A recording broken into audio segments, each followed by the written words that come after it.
play Dinner in Paris. So, or Paris. Anyway, but before we get started, don't forget to hit that subscribe button and that notification bell because board games are awesome and that's what we do here at Legends of Nirvana.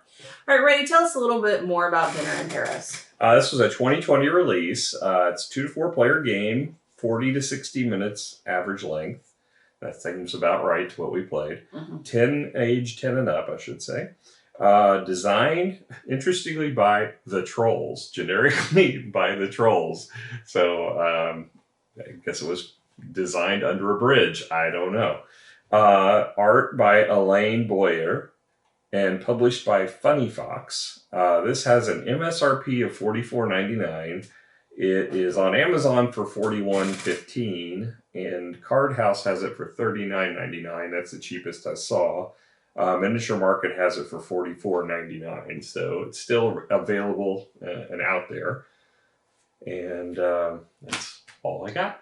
All right, so let's talk about quality of components. They got pretty buildings-ish. I mean, I don't know. A lot of assembly. It was almost like a Lego project because the roofs were like little Legos almost. You had to punch them onto the pieces. And stickers galore. Lots of stickers. Yeah, they do have inlaid boards. Yeah. But everything else is bad. The cardboard pieces you put in those inlay boards are what you would typically throw away when you're punching things out of a punch board. They're horribly bad. And the card quality was I don't know if you call them cards. They're not finished on one side at all. The other's a smooth finish. And they stuck together. Almost every card stuck to the next one when you got them out. It's like one of those cheap games. Yeah. I mean, it's bad, guys. Yeah, I was very disappointed in the quality. Other than that, you get some little clear plastic cubes or yellowish tinted ones. Yeah, a clear one. I mean, the board itself isn't bad. No, the board's okay. Yeah, I mean, it lays actually pretty flat. Everything's good on that one. It's two-sided. The side we were on was for 2-player, but the other side's for up to 4. So I do want to say at least the board was okay too, but this did not. Yeah, the quality of all should have been much higher. Even the cardboard is not a very good quality cardboard. It's pretty thin. Well, that's what I don't understand. Okay, you got these beautiful pieces, and then everything else is so jacky, and it just felt off. It really did. They should have had wooden tiles for the streets, or terraces, I think they called them in this. But yeah, I didn't understand at all why the quality was so subpar on the cards and the cardboard. It just didn't make any sense. Yeah, I was trying to figure that one out too. But overall, though, I'm 5. I think I'm going to give it a 4.5. I would probably give it a 3 to 4 if it wasn't for the buildings. But I had to do all the assembly and stickering of them, so that and I didn't have to, so I don't. That's not going to raise it that much for me. I think it's subpar. I mean, the card stock is below what you get in a Catan game, and that's our average, so our 5 level. Yeah, I just gave it 5 because it's got some crappy things compared to Con, but it does have the nice building. So yeah, but the cards are janky. But they did give you a nice scoring pad that was relatively thick and okay. Yeah, the score pad's actually thicker than most of you would expect for a game like this. It's not the primary function of the game. It is only one-sided though, but I wouldn't even. It's not really required for the game either. You could just write it on a notepad. Yeah. So I mean, okay. So you're at a 4.5. I'm at a 5. All right. So now let's talk about overarching theme. The theme, Dinner in Paris, right? I don't know what I was thinking when you told me this. I thought, I don't know, about Dinner in Paris. And this one's, you create restaurants. Yeah, it's got a Ratatouille feel to it, that's for sure. Right, but at the same time, I don't know. Dinner in Paris, I don't know. It just leads to something more romantic in my head. And I don't want to say romantic game, but I don't know. I didn't realize. I get your hopes up that I was actually going to take you for dinner in Paris. I mean, listen, there was a moment in time where, no. I just feel like there should have been more. I feel like there should have been more. I don't know. I didn't mind it. I thought, you're building the buildings. It looks like a bistro area of Paris. I thought it was pretty. Yes, I can see the wordplay in there. I guess me being a female, I expect more, Paris romance kind of thing. I don't know. It's silly of me. It has pigeons. Exactly. That's exactly it. Basically. You collect ingredient cards that allows you to build buildings, and then that opens up the terrace that really are the scoring mechanism in this game. It was. The theme was. I don't think it's that bad. I love the art on the board. I think that's very pretty. I think I was just getting too hopeful. Yeah, and I think the buildings do add a level of 3-dimension to this that's going to pull people to it when they see it. Not as extreme as say Everdell or anything like that, but at least it's going to stand up, and people might look at it as you're passing by. It is going to attract a little attention until they see the cards. Until they see the cardboard and the cards.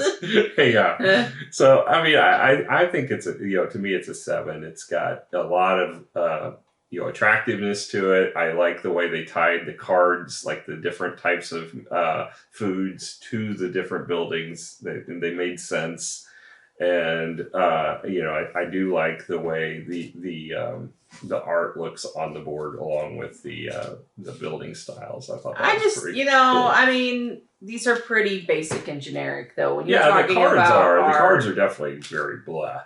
But now the board is very pretty. Even the player board. I can see what you're saying, that there's some pretty art in there. What'd you say you gave it a 7? I'll give it a 6.5 because I don't know. They didn't call to me. Sometimes that happens, and I wanted it to call to me. All right, so then let's move on to the rulebook. What were your thoughts about the rulebook? The rulebook's 8 pages. There's a slight cover, although it's filled with the contents, so it's not really a true cover. It does go in quite a bit of detail as far as how to set up and how to work your player board. The player boards take a while to set up themselves because you have to get all those little cardboard squares into each spot on it, and it was kind of a pain to set up that. It wasn't horrible, but then they kind of wanted to bow and get on top of each other, and you had to keep straightening them out to get them back all set nicely. As far as the rules, they're very clear to read. The font is a little small. It's not horribly bad. They have color coding for different sections. It's nice. They explain how all the majorities work. We did find there was a couple things that it seemed that they left out that we didn't have clear, like the majorities. If you didn't participate in something, would you get any score in it? Because for 2 players, it was first player got 10, second player got 4, which I never understand when they do things like that. Why don't you make it 6 and 0? Why would you give second place 4? Because then you're basically that way defaulting. I don't feel so bad. Okay, that's why. Well, but it's just basically you're defaulting the second place in. Unless if you don't have any. Yeah. Terraforming Mars, they did it right where you would get the bonus, or you didn't if you were playing 2-player. You didn't have like a runner-up in the categories when you were going for those bonuses. So, yeah, I just want to see a game like this that has a second place that gets points. It just doesn't make sense with a 2-player game. But the end scoring, it's very clear how it goes. But the one thing it doesn't have is a cheat sheet. It doesn't even really need a heavy one. But it'd be nice to have something in front of you that told you the actions you could take. It really should have just one of these crummy cards could have been printed with the different actions you can take on your turn, because it's nice to have a little reminder there in front of you instead of they're pretty basic, so it's not hard to remember them. But it would have been nice at the beginning of the game though, because I was trying to remember. Okay, what do I do? And it's like pick up a card. And we'll talk about it in gameplay. But it would have been helpful. It definitely would have been helpful. So, given that, I'll probably give them a 6.5. They're not bad, but I think there was a few things that they left out that probably could use some clarification on and the lack of that cheat card to help just get you started in the game to remember what the actions you needed. Yeah. All right, so now let's talk about gameplay. So the gameplay starts out that you end up with some ingredient cards that you'll start the game with. And then all your whole entire board is actually covered in these little terrace tiles. And so you also will get 2 kind of goals that you can get different to as you lay out your streets. Yes, and you'll get to keep one and put one as a face up where anyone can complete it. Yeah. All right, so what are some of the actions that you can take? So one of the first actions, no matter what, you're always going to pick up a card. You'll pick a card and put it into your hand. Now, from that point, there's some other stuff you can do.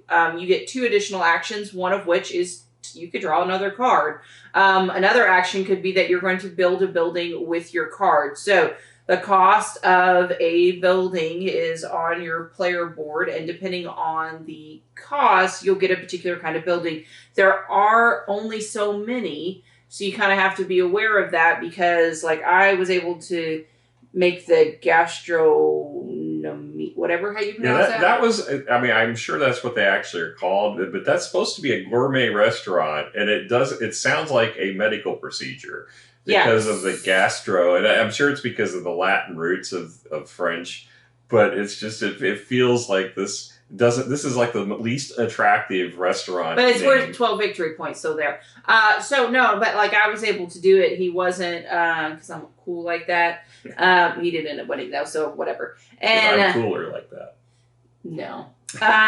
So, but anyway, so just being aware that someone might get it first, especially when you play with more players. I feel like it would be a little more competitive along those lines. Yeah, I definitely think. I mean, it was odd because it said it's 2 to 4 player, but it said it was best at 2, and I think it actually would have been better with more players. I feel like it would have too, actually, but we haven't played it that way, so we don't necessarily know. All right, so. So that was one of the actions. You can build a building. Now, the buildings have to be placed on the edge if you can't tell. And so that is something to note, is that they have to be on the edge. There are bonuses also at the beginning of the game that gets flipped over. There's a card. It's got 3 different things on there that can allow for bonuses based on placement of buildings or other things like that. So just being aware of that. All right, so you can draw a card, play a building, or you can spend money to do terrace. Now, money in this system is basically income-based, so your income with your little cube. So as you can build buildings or build terraces that give you, there's certain terraces that actually increase your income when you do that. And then, so whatever that is, so for example, this one I'm at a 17, I can spend 17 money to buy 1 row of terraces, okay? Yeah, so, and actually that reminds me, that was one of the rules that was not clarified, because it starts out, the board goes down to 1, it doesn't go down to 0, and you leave your cube on 1, but it doesn't really clarify if you actually get what's below the cube, so therefore you get 0 coin to start the game, or if you're supposed to count where the cube is and get 1 coin. We played it as you got 1 coin for that. But then whenever you build a building, you add to it, so you're always like 1 off if you add up the summation of all your buildings. So it's just kind of odd that, the way they did that. I wish they would have clarified that in the rules if you started with coin or not, because it doesn't say you get coin, it just says put your cube on that spot. So, I don't know. Yeah, that was one of the rules that I was hoping to find, and there was no clarification in the rules for it. And maybe we're making it too complicated, maybe it is just 1. So one of the other actions that you can take is turning in your bonus victory point card. Okay, so based on most of them are tile configurations of your terraces. And so when you complete that formation, you can take one of your 2 actions and turn it in for the victory points up here. You're just going to keep the card on your board, and at the end of the game, you'll calculate them up. So you have 1 in your hand and the ones that are on the board, and so once you complete them, they are complete. And when you complete one, you draw 1. So you... Now, but that's not the case for up here, though, which is kind of a bummer. Again, that was another rule that wasn't clarified. It was... I couldn't tell if it said if you play 1 from your hand, but if it's 1 from there, do you draw a card? And because you always have the option of keeping the card or playing it into the pool. Right, I could see that either way. Yeah. So that's fair. And then That's it, right? I think that's all the actions that you can do. Yeah, well, that's where that cheat sheet you would have play until one of three different conditions is met. Mhm. Either the 11 buildings are 11 built. buildings are built. Well, it's based on player count, how many buildings, but yeah, depending on the player count, how many buildings are built. If someone clears two of their building paths on their building location. Oh, which I was close to. I didn't realize that. If you empty those two, then it will.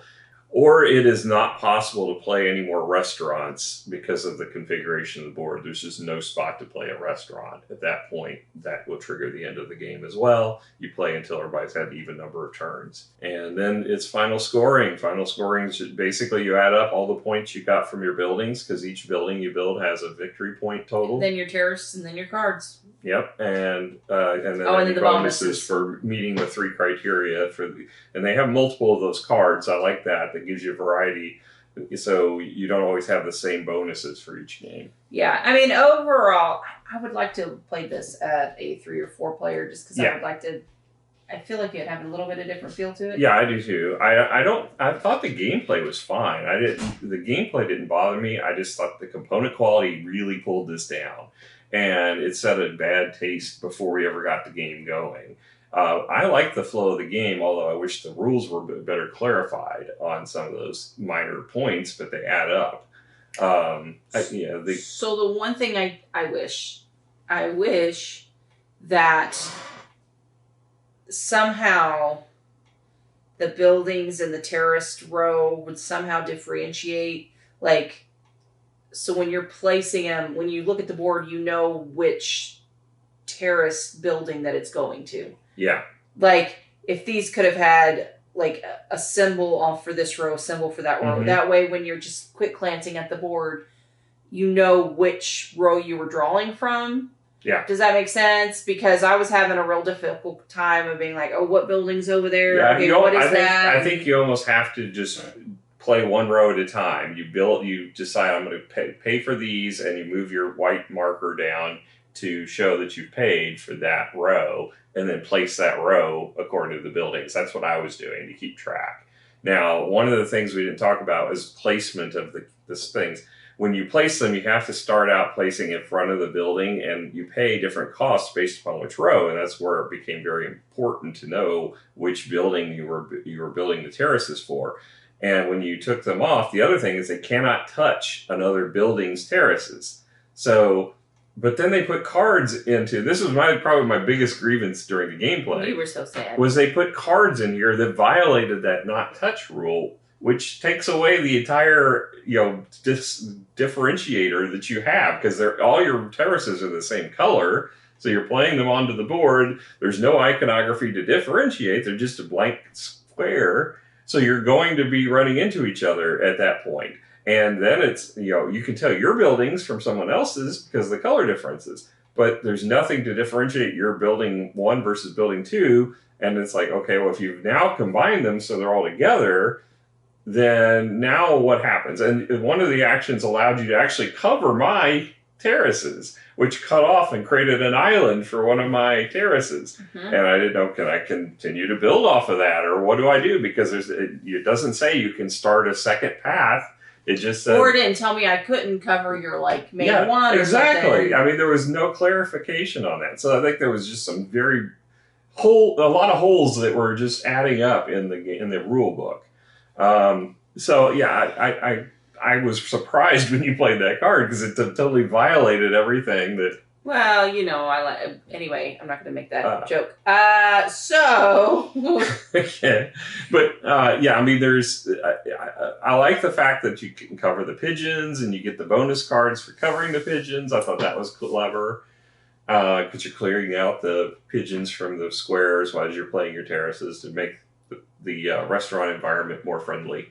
So, yeah, I mean, I think this had some potential. Mm-hmm. I think the player pieces did kind of subtract from that. I really wish there was a way to differentiate the tiles with the different buildings. Mm-hmm. Because I can't guarantee that I stuck with the same path. I don't know. I just feel like I may have cheated on accident. And I don't like feeling that way, even though I tried, especially towards the end, to really manage that. And I don't know if I did or not. So I don't like that. Yeah, the other thing they didn't, I mean, it's on the board and it is noted, but it's very easy to mistake, and I can see where someone can make the mistake quickly, is as you're buying the tiles, they do go up in cost. And you've got to be very cognizant because it looks like it's just one complete row, but it's really like 2 or 3 sections in there. Oh, I didn't have a problem with that one. That one was very clear. I was fine with that because I saw, because as you move down the little icon, but you do have to be aware of it. Like if you're not paying attention. Yeah. I can see where that could be an issue. Small print. So it's something you could easily mistake, because I didn't realize it until I looked carefully, but at that point I hadn't started building the roads really. But yeah, it's something you could easily mistake, I think.